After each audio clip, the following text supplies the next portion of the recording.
शोभा और उसके पड़ोस में रहने वाली कमला के बहुत ही अच्छे रिलेशन थे। सभी ऐसे रहते थे जैसे वो रिश्तेदार हो। दोनों का उनके घर पर आना जाना लगा ही रहता था। कमला बहन कैसी हो? मैं ठीक हूँ दीदी, तुम बताओ तुम्हारा यहाँ आना जाना कैसे हुआ? वैसे तो तुम आती नहीं हो यहाँ पर। लग रहा है दीदी आपके मूड से कि आप मेरी बात से किसी चीज से ना नाराज हो गई हो। नहीं नहीं बहन जी, ऐसा कुछ भी नहीं है। बस घर में नीलम की शादी की बात चल रही है, इसलिए थोड़ा काम में बिजी है। मैं अकेली कहाँ ये सब संभाल पाऊंगी, समझ नहीं आता मुझे। और हमारा तो कोई रिश्तेदार भी नहीं है जो हमारा साथ दे दे। अरे अरे, आप ऐसा क्यों कह रही हो? अरे मैं मानती हूँ मेरी कोई औलाद नहीं है।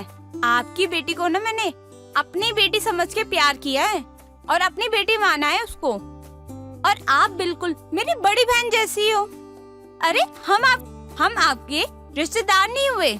ये तो हमारी खुशकिस्मती है कि हमें आप जैसे अच्छे पड़ोसी मिले हैं। हाँ तो बस, जब भी मेहमान आएंगे ना आप हमें बुलाओगी। अच्छा ठीक है, कल लड़के वाले नीलम को देखने आ रहे हैं, आप दोनों भी समय से आ जाना। ठीक है, वैसे भी ना हम समय से पहले ही आ जाएंगे। इतना कहकर शोभा वहाँ से चली जाती है। शोभा के जाने के बाद कमला का पति वहाँ पर आता है और कमला से कहती है, अजी सुनिए, वो ना शोभा बहन मिली थी मुझे।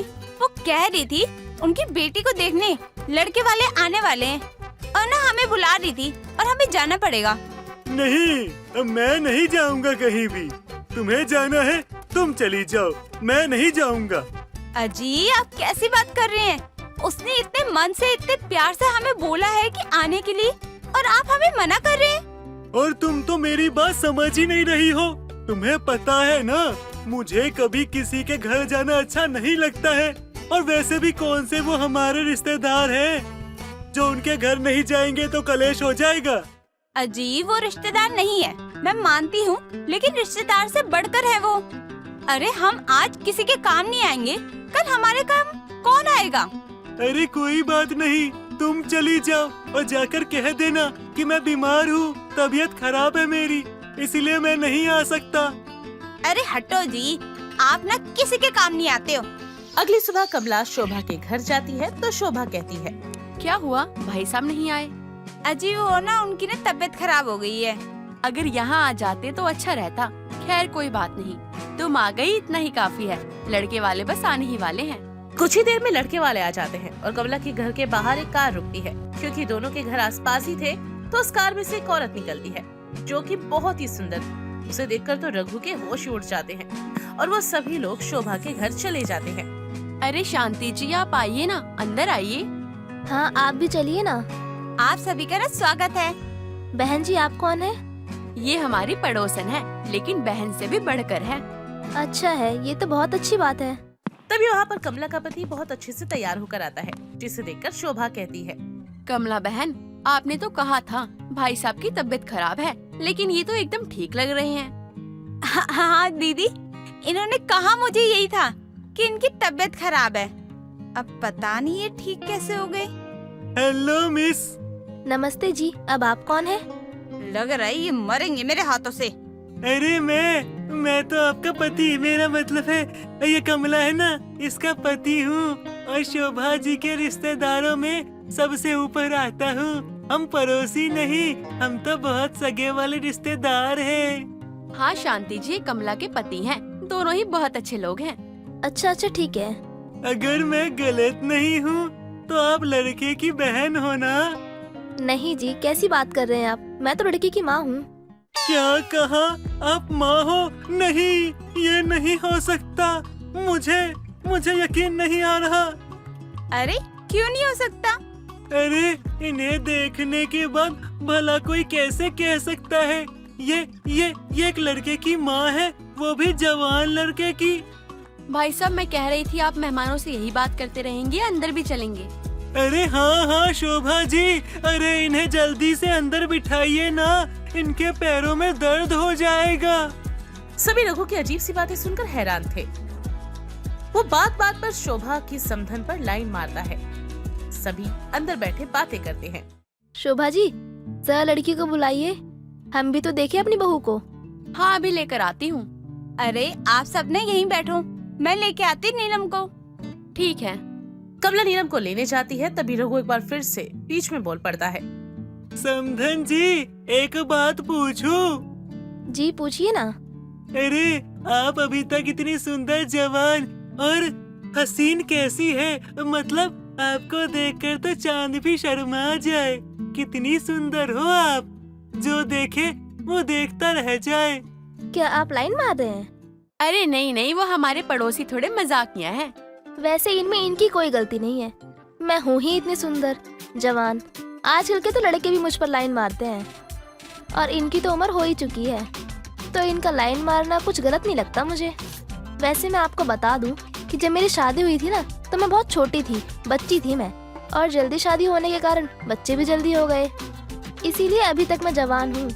अरे आपको देखकर तो मुझे लगता है आप पे अत्याचार हुआ है। अरे इतनी कम उम्र में कोई शादी करवाता है भला? अरे आपकी शादी तो एक सुंदर से जवान गबरू से होनी चाहिए थी, जो कि मैं हूँ। मेरे जैसे गबरू जवान से शादी होती ना, तो आप तो और ज्यादा निखर के सामने आती। वो ये बहुत मजाकिया है, तो मजाक कर रहे हैं। शोभा को रघु की हरकतें अच्छी नहीं लग रही थी, तभी कमला नीलम को लेकर आ जाती है। नमस्ते आंटी जी।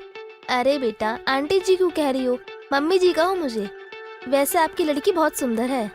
शांति जी, आप कुछ भी कहो, लेकिन आपसे ज्यादा सुंदर तो कोई हो ही नहीं सकता। बड़ा प्यार आ रहा है इस बुड्ढे को। मेरे पे तो आता नहीं है। एक बार जाने दो मेहमानों को, फिर लेती हूँ उसकी क्लास। क्या हुआ कमला बहन, क्या सोच रही हो? अरे कुछ नहीं। देखिए बहन जी, हमें लड़की तो बहुत पसंद है। अब आप ना बस शादी की डेट फिक्स कीजिए, हम इस रिश्ते को पक्का करते हैं। एक अच्छा सा मुहूर्त देखकर दोनों की शादी करा ही देंगे। जी बहन जी, जैसी आपकी इच्छा। आप बहन जी मत बोलिए, समधन जी बोलिए। आज से मैं आपकी समधन हुई। ये तो हमारी खुशकिस्मती है कि हमारी बेटी आपके घर बहू बनेगी। हाँ, और हमारी भी। हम बहू नहीं, बेटी लेकर जाएंगे। अच्छा, अब हम चलते हैं। अरे इतनी जल्दी? अरे हमसे मिलकर तो जाइए। आपसे भी अच्छे से मिल लेंगे। इतना कहकर लड़के वाले वहाँ से चले जाते हैं। उनके जाते ही कमला अपने पति रघु से कहती है। अरे क्यों जी, सुबह तो मुझे बोल रहे थे तबीयत खराब है, बुखार जुकाम सब है ना? अब तबीयत कैसे ठीक हो गई तुम्हारी? वैसे मैंने एक चीज देखी कि आप शोभा जी के समधन पे लाइन बड़ा मार रहे थे। आज तक मुझसे तो इज्जत से तो बात नहीं की। उनकी समधन से तो बड़ा जी हाँ जी करते फिर रहे थे। बुढ़ापे में जवानी छा रही है क्या? अरे ये क्या कर रही हो? अरे तुम्हारा पति हूँ। मैं तो कोशिश कर रहा था कि नीलम की शादी तय हो जाए, इसीलिए बस सबको हंसा रहा था। तुम तो बुरा मान गई। शक्ल तुम्हारी ऐसी है तो उसमें मैं क्या करूँ? अब मेरा मतलब है, तुम क्यों बुरा मानती हो? क्यों जी, आप जो करो क्या कि आप सबको हंसाने आओगे वहाँ पर? अरे बुढ़ापा आ रखा है, हाथ पैर तो सही से चलते नहीं है, वहाँ पर जवानी छा रही है आपको। एक बार ना घर चलो, घर जाके ऐसे हाथ पैर तोड़ूंगी ना तुम्हारी जवानी ना छा ही नहीं पाएगी कहीं। तुम किसी से ना प्यार से बात भी नहीं कर पाओगे। इतना कहकर कमला और उसका पति वहाँ से चले जाते हैं। कुछ दिन बाद सभी शांति के घर उसके लड़के से मिलने के लिए जाते हैं। आ गए आप सब लोग? मैं तो कब से आप लोगों का इंतजार कर रही थी। जी मुझे मालूम था कि आप मेरा इंतजार कर रही होंगी, क्योंकि ना अच्छी चीजों को जल्दी से बुलाया नहीं जा सकता, और मैं तो बहुत ही अच्छा हूँ। लगता है जी आपको दवाई की जरूरत है। उस दिन दी थी ना, आपको वापस चाहिए मुझे लग रहा है। कौन सी दवाई? क्या आप बीमार हैं? हाँ, ये तो बहुत ज्यादा बीमार है। इतने ज्यादा हैं जिनका इलाज तो मेरे पास ही है। क्यों जी? अरे ये सब छोड़िए ना आप, चलो जिस काम के लिए आए हैं वो काम पूरा करते हैं। हाँ क्यों नहीं, चलिए चलिए। सभी रिश्ते की बात को आगे बढ़ाते हैं और शादी की तारीख फिक्स करते हैं। कुछ दिन बाद शादी थी, लेकिन यहाँ शोभा का पड़ोसी उसकी समधन पर पूरी तरीके से लट्टू हो चुका था, जिस बात से कमला बहुत ही ज्यादा चिंता में थी। अरे इनका क्या ही करूं, ये आदमी तो ऐसा है हर जगह मुंह मारता फिरता है। इसी वजह से ना हमारी कोई औलाद ही नहीं है। अरे दीदी तुम तो बेवजह चिंता करती हो, भाई साहब बस मजाक करते हैं। अरे उस नाच पीटे को ना 20 साल से जानती हूँ। कुत्ते की दो में सीधी होने का नाम ही ना ले। आप भी ना बहुत शक करती हैं। एक बार ना आपकी बेटी की शादी होने दो, फिर इस बुढ़े की ना जवानी छुड़वाती हूँ मैं एक बार।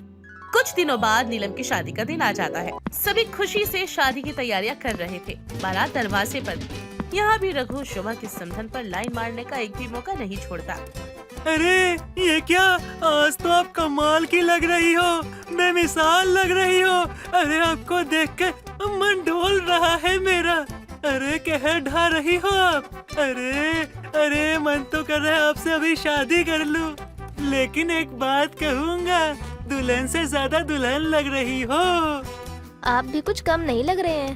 हाय, आपकी यही अदाएं ना हमें दीवाना बना देती है। और आपकी बातें तो मुझे पागल कर देती हैं। अरे यहाँ पर क्या हो रहा है? अरे कुछ नहीं, समधी जी रिश्तेदारी बढ़ा रहे थे। अरे सारी रिश्तेदारी यही निभाओगे क्या? आप मेरे साथ चलो, समधन जी आपका वेट कर रही है। थोड़ा साथ चलोगे तो थोड़ा काम भी हो जाएगा मेरे साथ। सभी का ध्यान दुल्हा और दुल्हन की तरफ ही था। सभी लोग शादी में व्यस्त थे। तभी पंडित जी मंडप में दूल्हे की माँ को बुलाने के लिए कहते हैं। अरे समधन जी कहाँ गई? अरे पता नहीं, बहुत देर से देख रही हूँ लेकिन दिख ही नहीं रही है। अरे जरा कोई उन्हें जाकर बुला कर लाओ। हाँ, मैं देख के आती हूँ। कमला शांति को हर जगह तलाशती है लेकिन वो उसको कहीं नहीं मिलती। अरे आखिर ये समधन जी गई कहाँ? उनकी बेटे की शादी है, वो गायब कैसे हो सकती है? तभी एक बच्चा एक लेटर लेकर कमला के पास आता है। अरे ये लव लेटर कौन भेज रहा है? जरा पढ़ती हूँ, इस पे लिखा क्या है। मुझे माफ कर देना कमला, मुझे मेरी सच्ची मोहब्बत मिल गई है। अब मुझे इस जवानी में जीना है और मैं अपना जीवन जीना चाहता हूँ, वो भी शांति के साथ। हम दोनों एक दूसरे से बहुत ज्यादा प्यार करते हैं, इसलिए हम दोनों भाग के शादी कर रहे हैं। अरे मोरी मैया, ये क्या कर दिया इसने? वो पढ़ते ही कमला के होश उड़ जाते हैं और जब वो होश में आती है तो सब उसके पास बैठे होते हैं। तो वो कहती है, हे भगवान, मैं लुट गई, मैं बर्बाद हो गई। इस बुढ़ापे में तो इनको जवानी छा रही थी। प्यार हो गया तो ठीक है, प्यार होके शादी करने भाग गई है। हाय रे, ये बुढ़ा तो भाग गया। मैं किसके सहारे जीऊंगी, क्या करूंगी? हे भगवान, तुम्हारे पति का दिल भी मेरी समधन पे ही आना था। यहाँ मेरी बेटी की शादी भी रुक गई। अब क्या होगा? हाय रे, मैं तो लुट गई, बर्बाद हो गई। क्या करूंगी मैं अब? यहाँ सभी परेशान होते हैं और वहाँ कमला का पति और शोभा की समधन शांति शादी कर लेते हैं।